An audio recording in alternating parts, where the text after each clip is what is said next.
No más dietas ni contar calorías y aprende la ciencia del buen comer. Esto es Vive Sin Dietas, el podcast del bienestar y nutrición. Y ahora con ustedes el Dr. Cristian Azad y el Dr. Ariel Ortiz. Entonces, bienvenidos a otro episodio de vivesindietas.org. Este es un episodio de urgencia.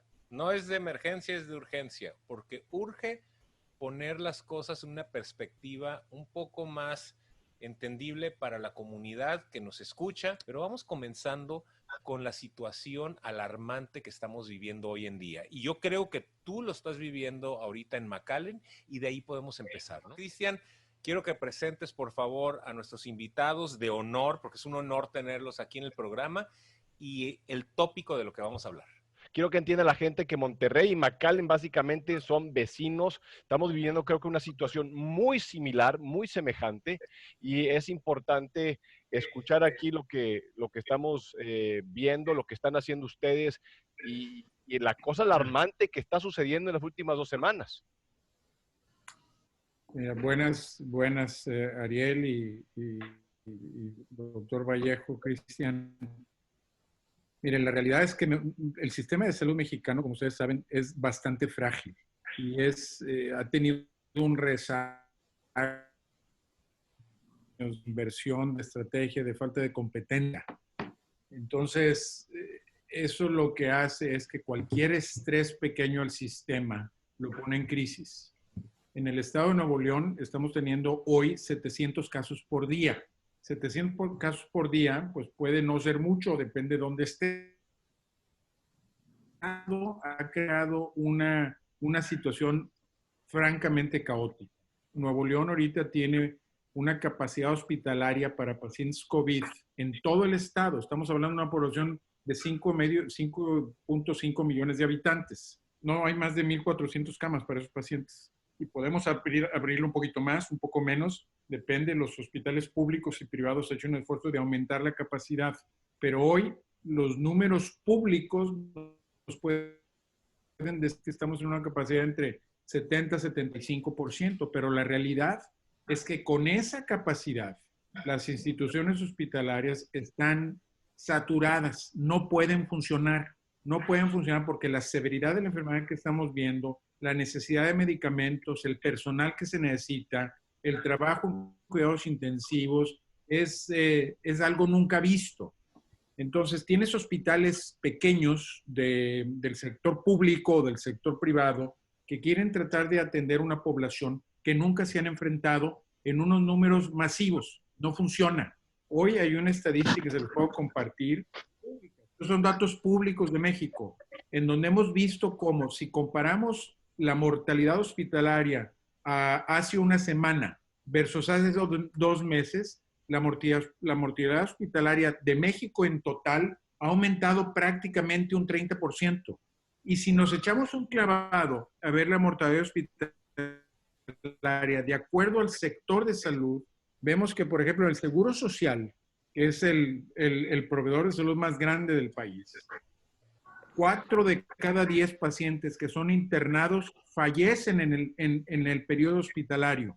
Si tú te vas a los hospitales privados, y esta es información pública, no lo inventé yo, los hospitales privados tienen una mortalidad hospitalaria del 15%. En nuestros hospitales en Monterrey tenemos hasta hoy una mortalidad hospitalaria de 6%. Como tú sabes, Cristian, yo trabajo muy poquito, pero mantengo mis privilegios y mi licencia en Houston. Este fin de semana del 4 de julio me tocó hacer rounds en el Hospital Metodista. El Hospital Metodista en Houston también se ha convertido en un epicentro. El sistema tenía más de 450 pacientes hospitalizados. Las unidades se han reconvertido. Tiene una saturación como nunca antes se ha visto. La mortalidad hospitalaria Metodista en esta segunda curva, porque ahora en Texas ya se está viviendo este research de casos, es el 6%. ¿Verdad? Pero contrastemos esa mortalidad y la mortalidad de nuestros hospitales a la normalidad de México, que es el Seguro Social. Estamos hablando de un 40% de mortalidad. Y ahora, yo creo que la gran pregunta es, ¿por qué esa mortalidad? Bueno, yo francamente siempre le doy el beneficio de la duda. Yo no creo que el doctor sea incompetente, pero si juntas una sobrecarga de trabajo, falta de medicamentos adecuados, falta de cuidados intensivos, pacientes que llegan muy tarde porque no tuvieron ningún cuidado prehospitalario, más la epidemia de la que tú y Ariel hablan todo el tiempo, que ahora yo ya comparto, ¿verdad? El problema tan grave que es obesidad, hipertensión y diabetes, pues la receta es exactamente lo que vemos. Es una situación crítica, por no decir catastrófica en México. Y yo tengo la grave preocupación de que hoy, si hoy no se contiene, va a estar todavía peor. Al día de hoy, en México teníamos más de 30,000 muertes. En Estados Unidos, creo que ayer se habían reportado 130,000. Multipliquemos nada más los números por población.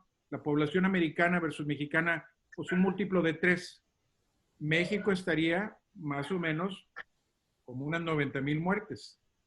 Yo creo que los datos americanos son un poco más veraces que los de México. En México hemos estimado, y no datos míos, datos también públicos, la estimación de mortalidad puede ser 2 veces más de lo reportado. Seguramente en Estados Unidos también hay un fudge factor, pero no creo que tan grave. Lo que significa que en unos días más, si no se controla de una forma más agresiva la epidemia en México, vamos a estar en cifras de mortalidad que yo creo que ajustadas a población van a superar la mortalidad americana. Entonces, la situación en México es francamente grave, sin cuestión. Y eso yo creo que, pues para mí sería ahorita la preocupación más grande que hay. Oye, profesor. Creo que esto es un... No, a mí no me quitan la palabra con Pirri. A ver, silencio, paparrín. No, sí. No, a ver, aquí ya me callaste mucho tiempo. Oh, qué bárbaro. Yo Mira, sabía que nos íbamos a pelear el micrófono aquí. No, es que es muy importante esto, porque Torres vive en Monterrey y yo nací en Monterrey. Él conoce la población, él está teniendo aquí un tipo de, ¿cómo se llama? De idea, de pronóstico, de lo que está sucediendo, de lo que él cree que va a pasar. Yo lo vengo diciendo desde marzo 21, se meten a Twitter y les dije, nos va a cargar la bruja si no empiezan a implementar ciertos cambios. ¿Por qué? Porque empecé a incorporar cuestiones que están en Reynosa, de cómo se está manejando la situación en México, de la obesidad y todos estos problemas. Y justo lo que venía diciendo está ocurriendo. ¿Por qué? Por el personal de los hospitales. Aquí un ejemplo que a mí se me ocurre es, vamos a decir, alguien puede malabarear 2 pelotas o 3 pelotas, pero al momento en que me avientan una 4ª pelota, se me cae todo el mugrero. Y esto es el punto importante de lo que viene siendo el COVID, que como quiera viene el bestia que nos dice que la mortalidad es de 1%, que como lo acabamos de ver, todo depende de la situación y no aplica y no encaja de esa manera. Entonces, varía mucho por la edad, por la morbilidad, por muchos factores, pero que no me vengan porque la gente anda diciendo que esto es lo mismo que la gripa, que está completamente equivocado. Pero vamos a quitar la parte de la mortalidad a un lado y vamos a poner un punto sumamente importante, y es cuando estamos abrumando al médico, al personal de enfermería. Y, o sea, una cosa es manejar a 3 pacientes, pero cuando andas manejando a 4, o sea, no es suficiente y se abruman y no es lo mismo. Es como presentar un examen final y ahora decirte, oye, tienes que presentar 5 exámenes finales. O sea, nomás no es sostenible y el cuidado no es el mismo, no solo para los pacientes de COVID, sino para los pacientes de todos los padecimientos que luego tienen que llegar al hospital. Claro. Así que, ahora, aquí tenemos a mi colega Federico Vallejo, que es especialista certificado en neumología, terapia intensiva y enfermedades del sueño, 12 años. Él lleva mucho más aquí en McAllen que yo, ya lleva 12 años y es director de la terapia intensiva de múltiples hospitales. Y bueno, vamos a ver cómo es que Vallejo, o sea, nos va a presentar un escenario que les puedo garantizar que está igual o peor de lo que nos lo acaba de describir en Monterrey. Pues sí, primero que nada, Cristian, soy fan de su podcast y el doctor Torres, su reputación lo precede. Gusto saludarlo. Gracias. Y pues nada, pues también soy mexicano y ustedes platican de la 3ª ciudad más importante de México. Yo soy de Tampico, imagínense la situación en Tampico. La situación en México es terrible porque si lo extrapolamos a lo que está pasando aquí, que estamos completamente rebasados, porque no importa en qué ciudad del mundo estés, puede ser Nueva York, puede estar en pleno Manhattan, puede estar en Cleveland con la Cleveland Clinic o con la Mayo Clinic. Si tienes una explosión de casos así, no hay sistema médico en el mundo que pueda sostener este tipo de situaciones. Porque de repente tus hospitales son 50%, son 60% COVID-19. Y entonces, ¿qué pasó con todas las otras patologías? Ahora llegan los pacientes con las embolias 10 horas después, 2 días después, en lugar de las primeras 3 horas. Llegan los infartados una semana después. Llegan los apéndices perforados, porque la gente tiene miedo de los hospitales. Y sí, claro, completamente rebasados en personal médico, en enfermeras, en terapia respiratoria, que también, como seres humanos, se enferman. Nos enfermamos de COVID-19, que se puede ser adquirido de nosotros en la comunidad, como puede ser adquirido en el hospital. Y también el estrés tremendo que está pasando. De repente estamos viendo el triple de pacientes de lo que estábamos acostumbrados. En Texas hubo 10,000 casos hace un par de días. En Estados Unidos ya llegamos a los 3 millones de casos. Y la mortalidad de aquí en el Valle de Texas es alta. Como en el Valle de Texas, como en Monterrey, hay los ingredientes de la tormenta perfecta, ¿verdad? Está toda la morbilidad de que el condado más obeso de Estados Unidos, muchísima diabetes, muchísima hipertensión. También es el condado más pobre o de los más pobres de Estados Unidos. Entonces, para gente decir, no voy a trabajar, se vuelve muy, muy complicado. Y esta gente sale a trabajar a pesar de síntomas y siguen regando la enfermedad. Luego hay hasta cuestiones políticas de que si uso la máscara, no uso la máscara, que vuelven esta situación muy, muy complicada para todos. No importa en el lugar del mundo en que estés, es fácil que si hay una explosión de casos pueda ser rebasado. Y por supuesto, como dice el doctor Torres, en México, mucho más.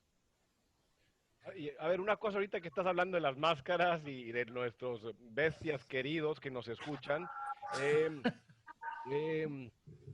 Doc, que tiene doctorado en, ¿cómo se llama?, en inmunología. Las máscaras friegan el sistema inmune. Ilústrenos, por favor. Oh, Cristian, a ver, tú eres tan inmunólogo como yo. Tú hiciste un paper muy bueno. Mira, esa es una barbaridad. Yo creo que, a ver, hay que entender que desafortunadamente, y esto pasa más en Estados Unidos que en México, la verdad, en ese sentido la gente en México es un poco más noble, pero el americano en general, con ese afán de que ellos, they feel that they own everything, ¿verdad? Y they have the right to do everything.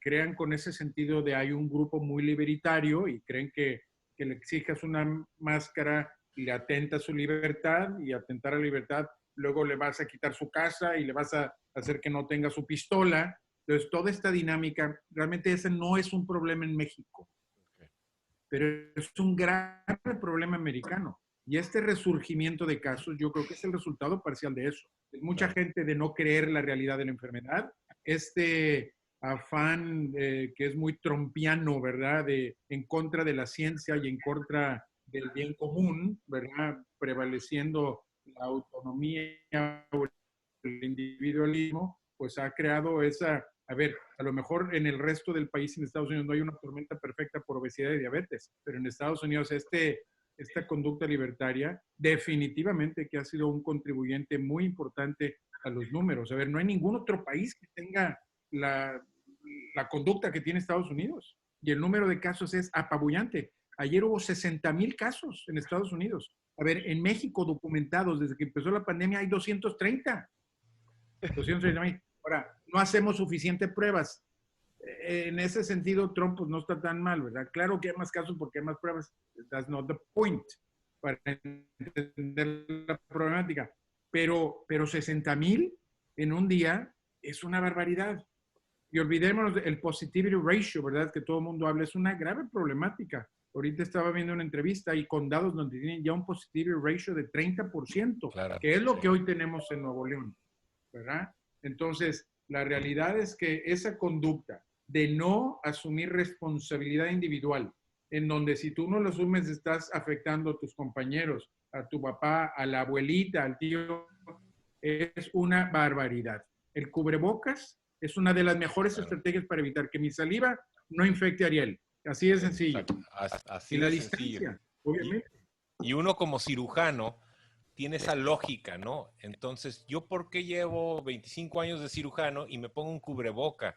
No porque me voy a infectar del procedimiento que estoy haciendo, digo, de alguna manera me protege los ojos, pero es para yo no infectar con la parte más sucia de mi cuerpo, la que produce más bacterias anaerobias, etcétera, virus, que expela, que manda vehículos pequeños, que se llaman microgotas, a la herida y que después vaya a contribuir al menos ideal resultado del paciente, ¿no?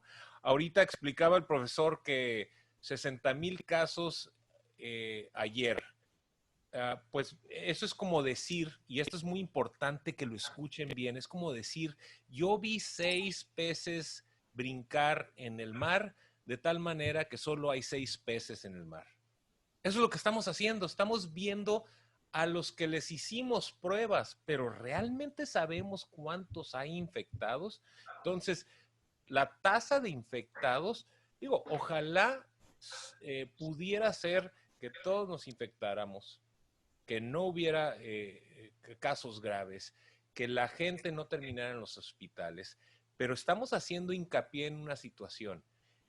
La gente se la está jugando así vilmente. ¿Por qué? Para empezar, estamos en una situación global de un virus que no conocemos, pero es altamente contagioso y aparte lo entendemos poco. No sabemos a quién le va a tocar la lotería y al que le toca le va mal, pero eso sí, al que sí sabemos que le va a ir mal es a 8 de cada 10 personas, según los estudios que se han hecho en Estados Unidos o en México, de que hay rasgos de síndrome metabólico en 8 de cada 10 individuos en Estados Unidos o en México.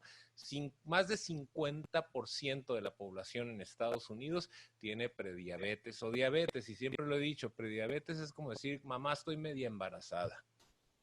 O eres diabético o no, es cuestión de tiempo.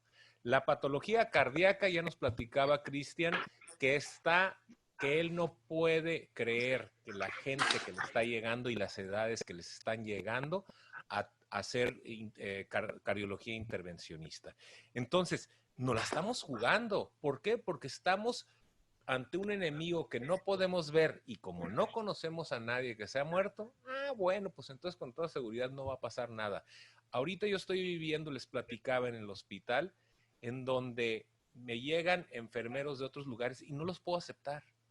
¿Por qué? Porque muy de repente hago pruebas y un día me salen positivos y otro día me salen negativos. Ahora, la cuestión es cómo confías en los laboratorios. O sea, realmente es un problema tan difícil de enfrentar que yo creo que si no tenemos, aparte, ni siquiera lo he mencionado, no tenemos ni cómo tratarlo más que con metodología que conocemos muy empírica, pero realmente estamos tratando una enfermedad que causa unos estragos impresionantes en el que menos esperamos.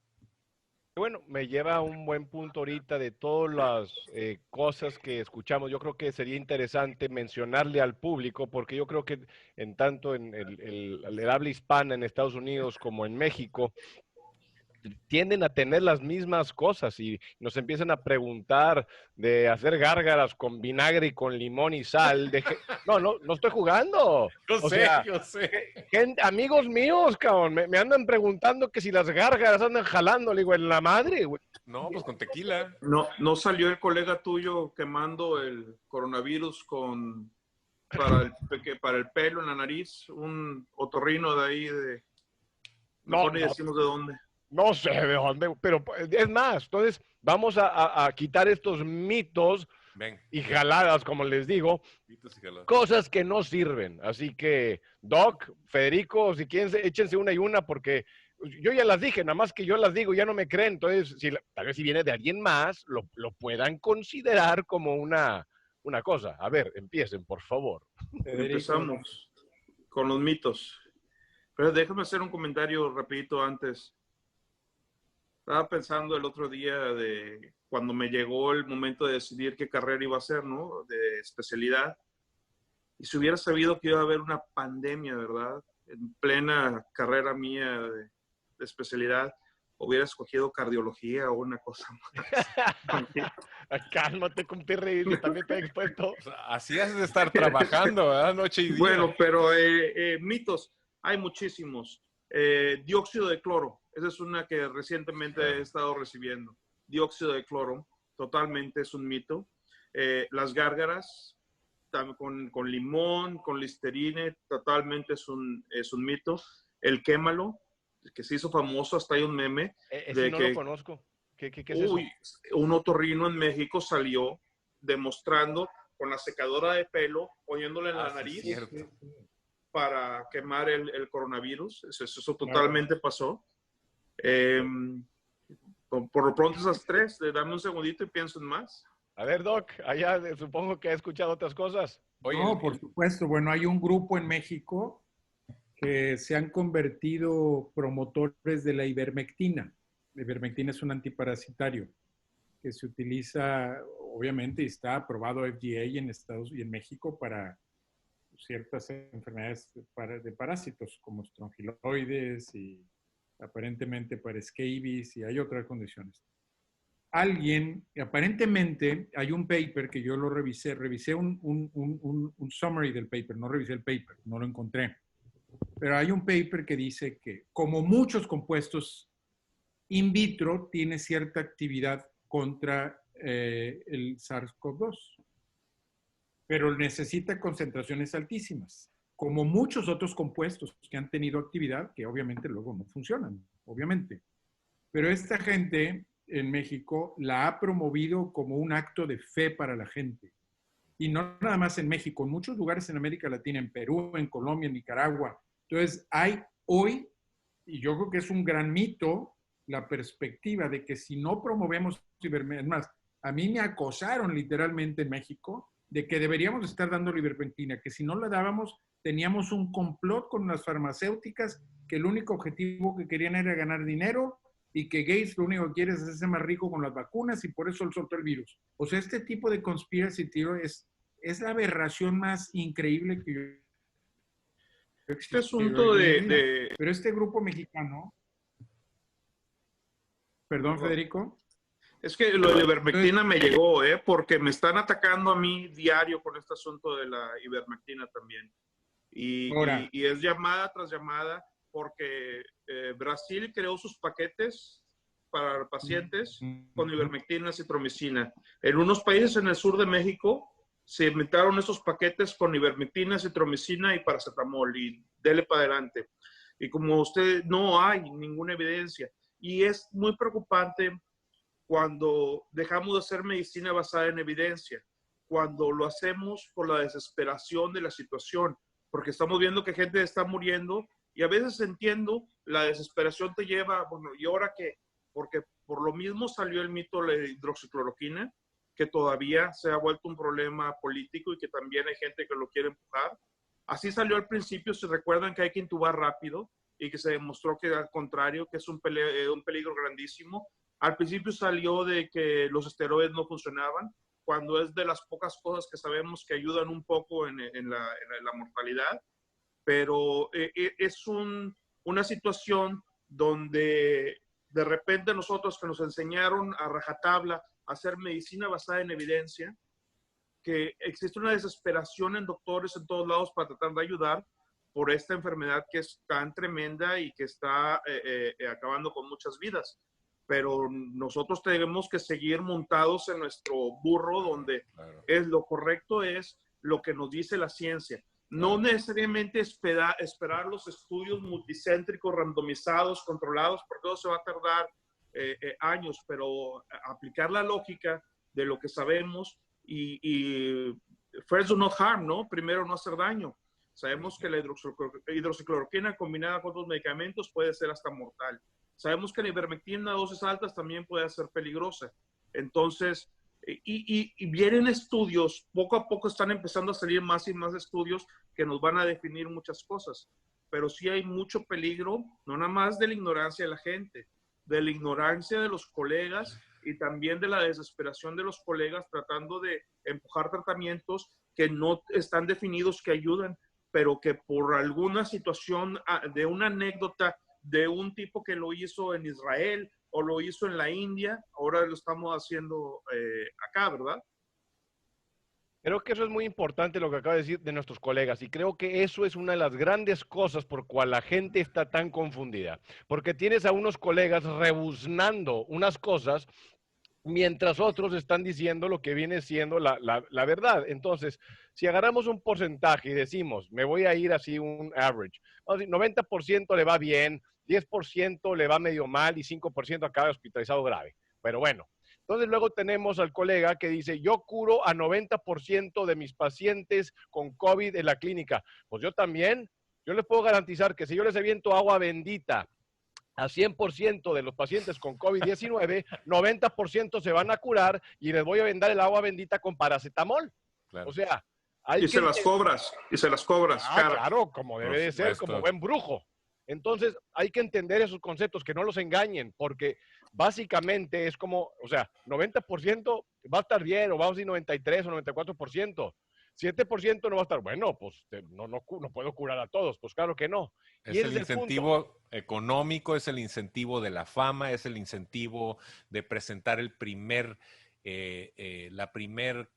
cura o la primer terapéutica, y eso es lo que estamos viendo. O sea, si evaluamos cuántos papeles científicos realmente se han hecho, la gran mayoría son papeles o sea, papers o investigaciones pre-publicación. ¿Por qué? Porque hay que facilitar el proceso para que llegue esa información al medio médico o al medio científico. Pero nunca pasó los rigores de la ciencia, de la metodología científica. Entonces dicen, con esto, si se trató in vitro, que quiere decir en un laboratorio, con toda seguridad va a funcionar en una persona. Y no es así. Se ha visto que prácticamente nada ha funcionado de lo que creían que iba a funcionar porque funcionó en un laboratorio. Otro punto importante, las pruebas. Mucha gente está empezando a hacer sus pruebas en sus tendajos y son pruebas que de repente pueden conseguir de China por $2 o 3 miserables dólares, se la encasquetan en no sé cuánto y lo único que hacen es confundir a la gente porque les sale negativo o positivo en una parte y luego en otra. Así que, a ver, Doc, ustedes quieren hablar un poquito de las pruebas porque yo estoy que exploto. Sí, déjame, mira, yo me he convertido medio experto ahora en las pruebas, porque la realidad es que hay tanta mala información y la gente está tan desesperada y frustrada, pero bueno, a ver, déjame darte 2 minutitos, una claridad para que la gente entienda qué son las pruebas.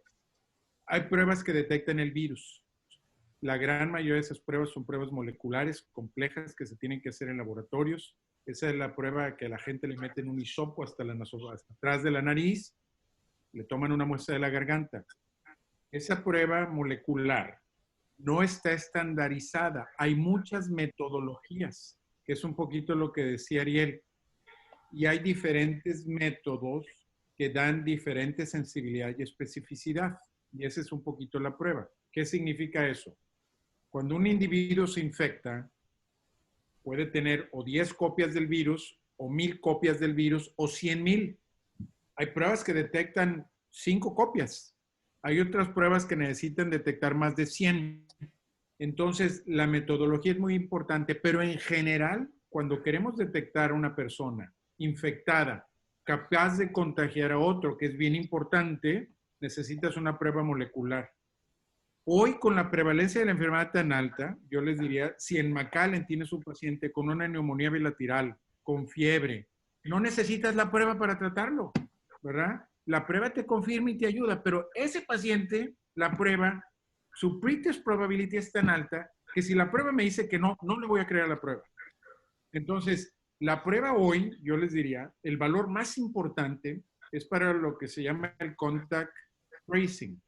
Es, si una persona estuvo enfermo, hay que ver a los 15 o 20 con los que tuvo exposición. A esos hay que probarlos, porque ahí va a haber algún asintomático que va a empezar a derramar el virus a 5, 6 y 7. Y eso es lo que produce el crecimiento exponencial. Entonces, las pruebas han tenido en las diferentes etapas de la pandemia múltiples objetivos. Ciertamente hacer predicción estadística, ciertamente diagnosticar a la gente cuando no entendíamos, pero hoy hay tanta enfermedad y la probabilidad es tan alta que tengan COVID, que el valor de la prueba es menor. No la necesitas para tomar una conducta terapéutica. Entonces, yo creo que ahorita la balanza se lleva a identificar pacientes para aislarlos y hacer contact tracing de una forma muy efectiva. Hay una serie de pruebas nuevas que detectan antígeno, o sea, una proteína de la superficie del virus. Muchas veces la proteína que se llama spike. Entonces, cuando esas pruebas se conviertan tan accesibles y tengan la misma sensibilidad y especificidad, pues van a ser muy buenas. No son técnicas moleculares, son más baratas. Algunas de esas hay rapid testing, pero necesitas entender que no va a tener la misma sensibilidad y especificidad. Entonces, esa es una gran categoría. Cuando detectas el virus, la gente tiene la enfermedad y puede contagiar. Bien importante entender. La mayoría de las pruebas de cassette que están disponibles tanto en Estados Unidos y en México han sido el producto de jóvenes innovadores que quieren hacer un gran negocio y desarrollaron una gran cantidad de empresas y pruebas de cassette que detectan anticuerpos. Los anticuerpos pueden ser tipo IgG o IgM. La gente lo que pasa es que compra esas pruebas y tiene fiebre y ahí le sale negativo y dice, no tengo COVID. Claro. No entienden el problema. Esa prueba no es positiva en la parte más aguda. Puede ser, pero no tiene que ser. Y aparte, la sensibilidad y especificidad, o sea, ¿qué tan certera es la prueba de cassette? No es tan certera como la prueba de anticuerpo que se realiza en un laboratorio. Tienen menor sensibilidad y menor especificidad. Y cuando la prevalencia de la enfermedad no es el 50% de la población, tienden a errar mucho más. Entonces, a mí me han tocado pacientes que tienen fiebre, que se hacen la prueba de cassette, me dicen, no, yo no tengo COVID, porque mi prueba serológica de anticuerpos es negativa.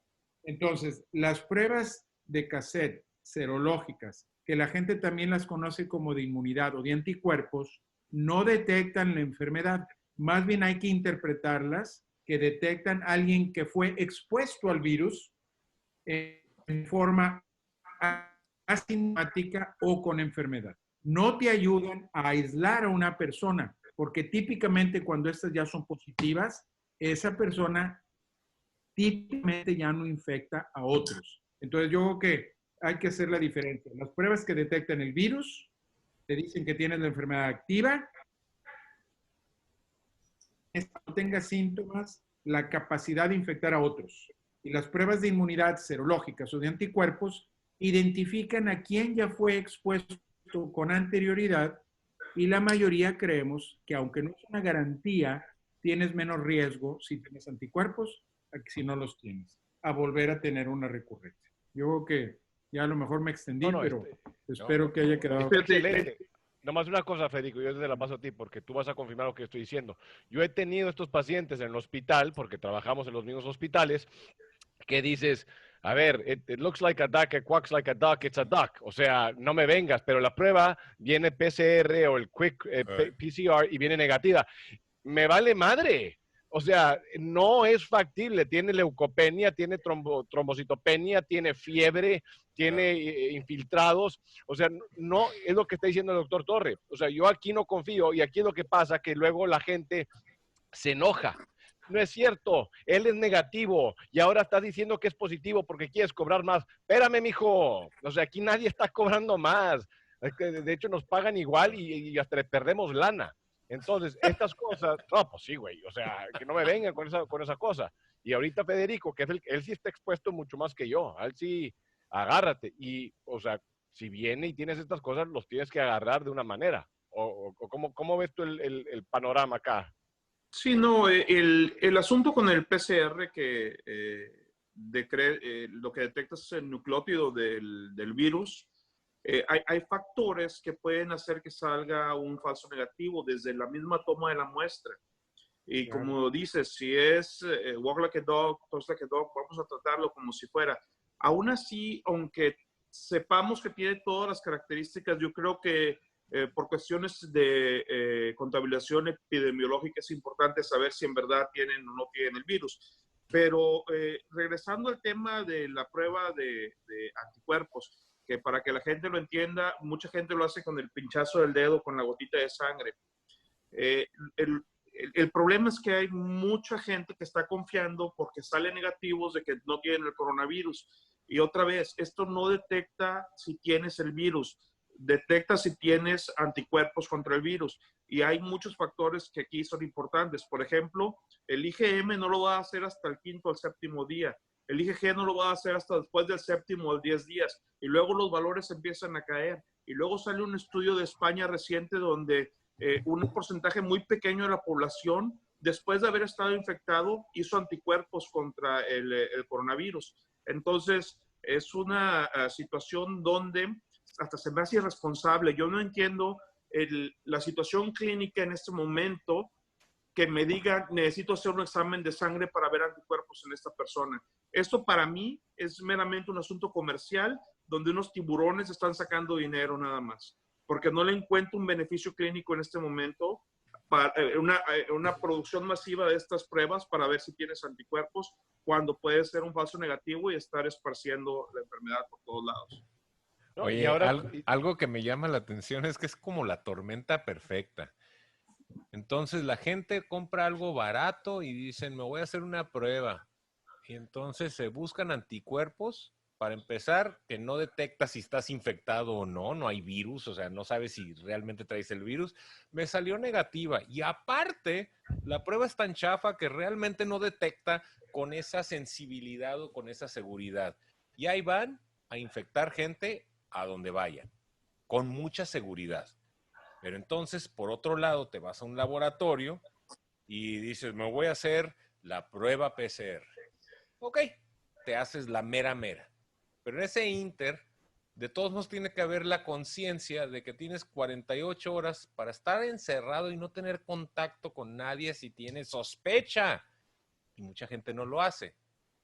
Y te digo que es tormenta perfecta porque entonces eliminemos las pruebas. ¿Y qué tal de la gente que es de 30 hasta 65% en algún momento del proceso de la enfermedad que son asintomáticos?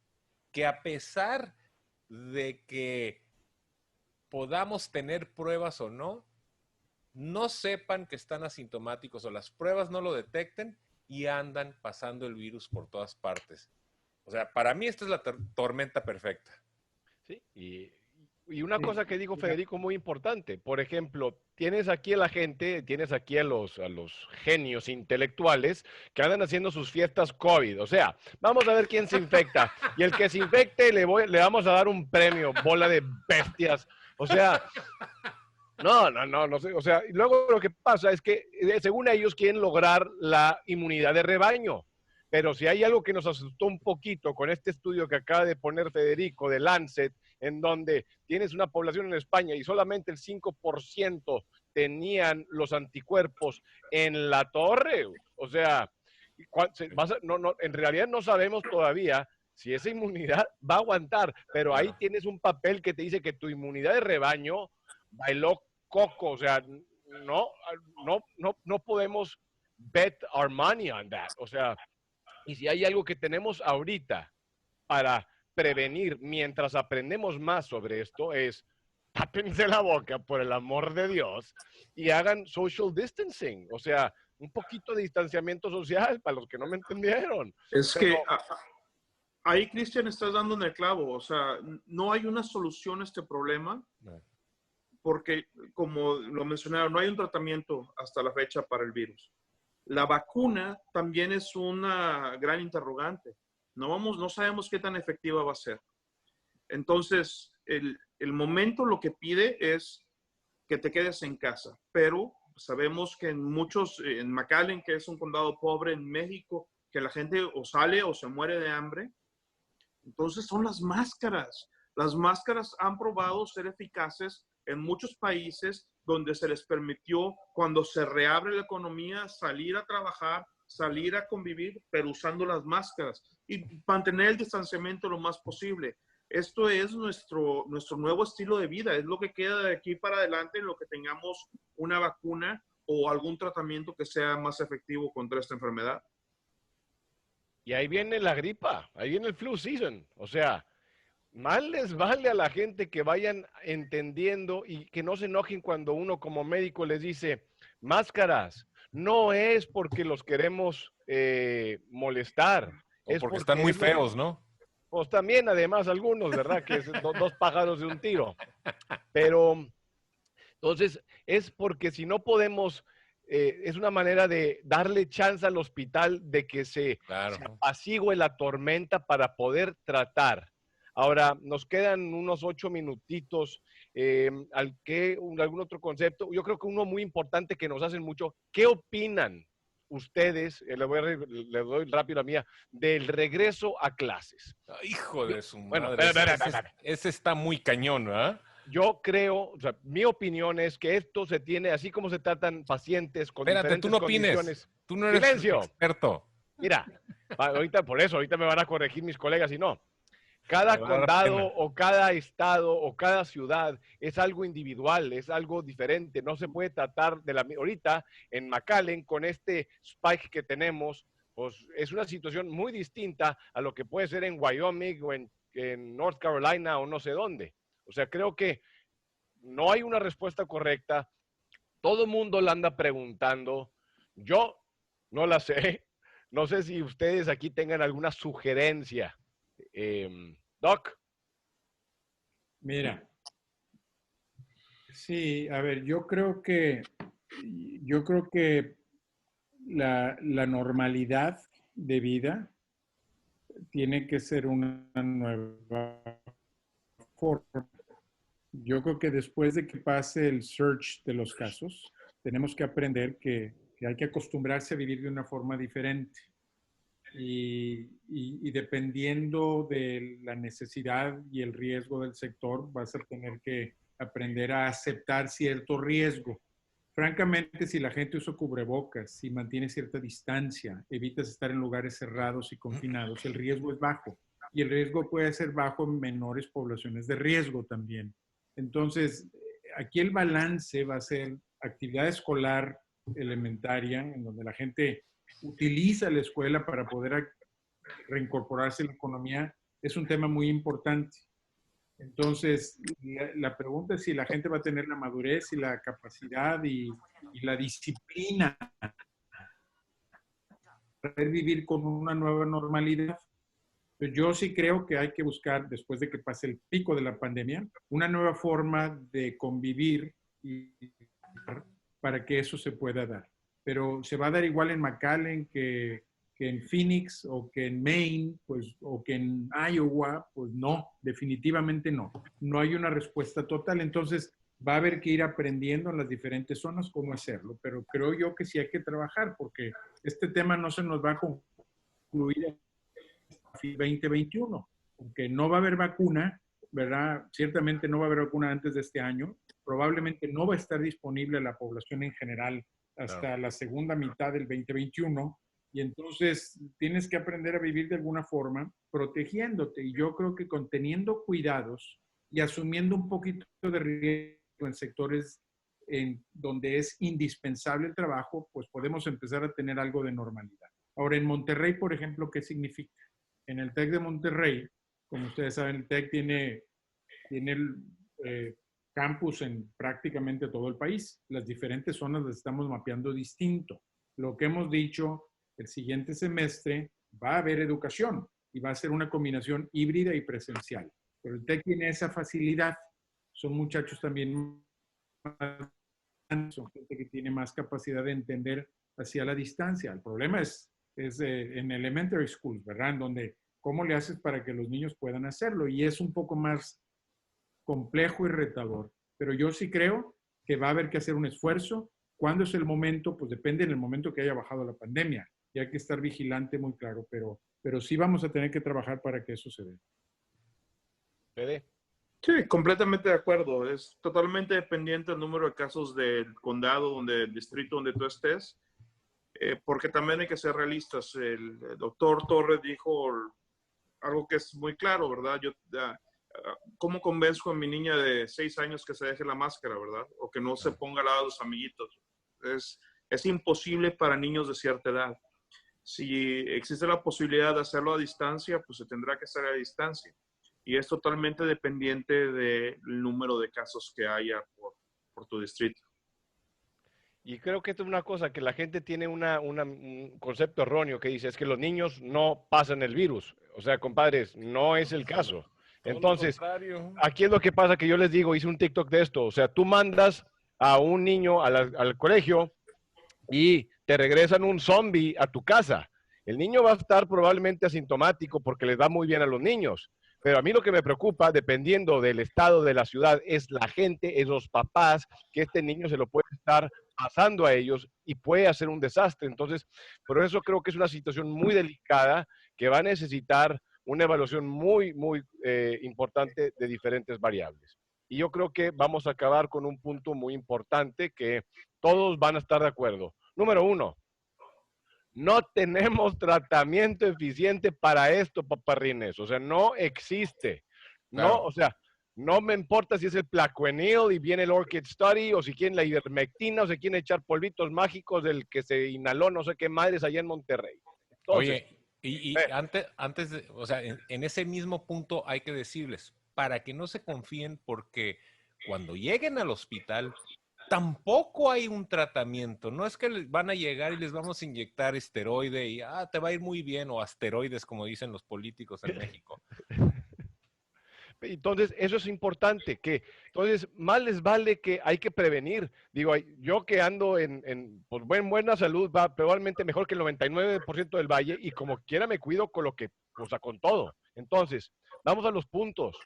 Hay que hacer ejercicio, hay que comer bien, hay que evitar pues la comida procesada, endulzantes, mugrero, a quitarlo. Si pueden meditar, medite. Si quieren rezar, recen, es lo mismo.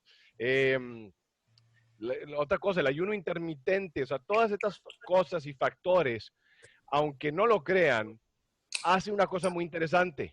Tienen propiedades para disminuir la inflamación y disminuir la resistencia a la insulina y disminuir la glucosa. Una hiperglicemia, glucosa elevada con una insulina elevada promueve la coagulación, y dentro de la infección de COVID-19 vemos una tormenta de coagulación e inflamación en todos los órganos. Los vemos en los riñones, en el corazón, en el cerebro, en los pulmones.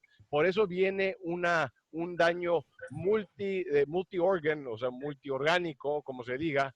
Entonces, tenemos que enfocarnos en la prevención más que nada, porque es lo mejor que tenemos.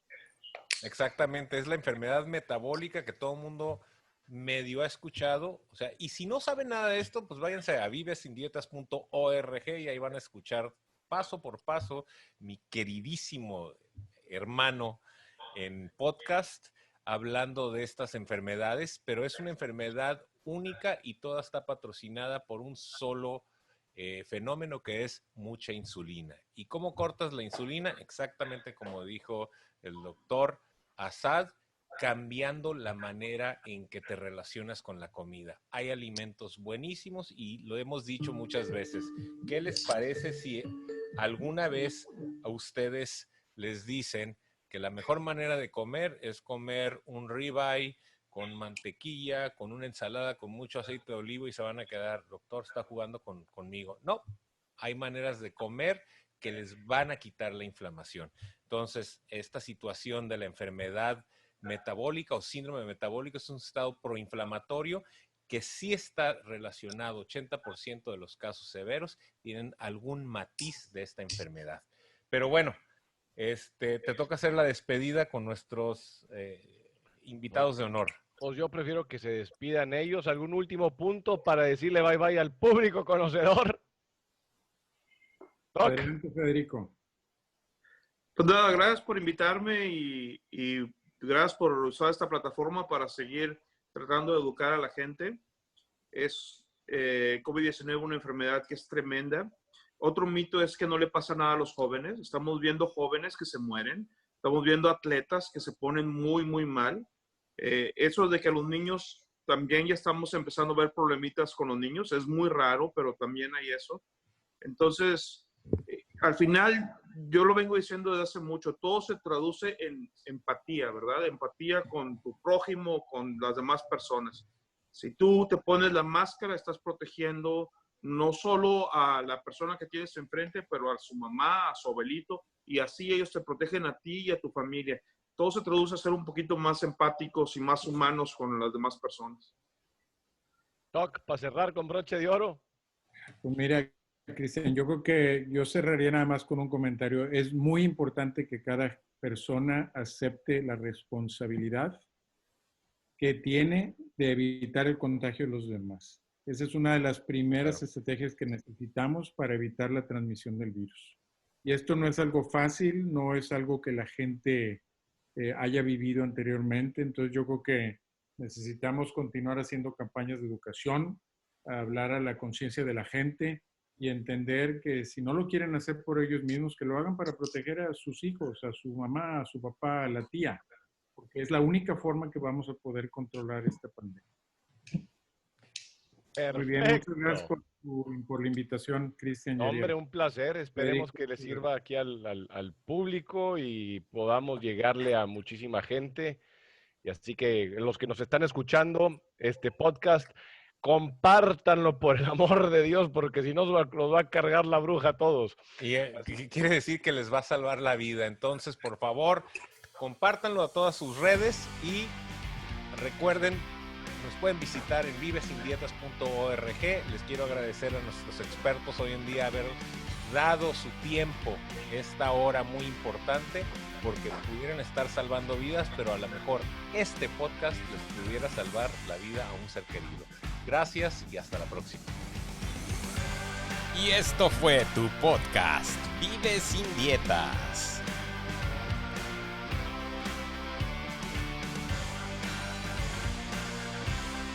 Visítanos en vivesindietas.org. La información en este podcast no pretende ni implica ser un sustituto del consejo médico profesional, diagnóstico o tratamiento. Se le recomienda que revise toda la información sobre cualquier condición médica o tratamiento directamente con su médico.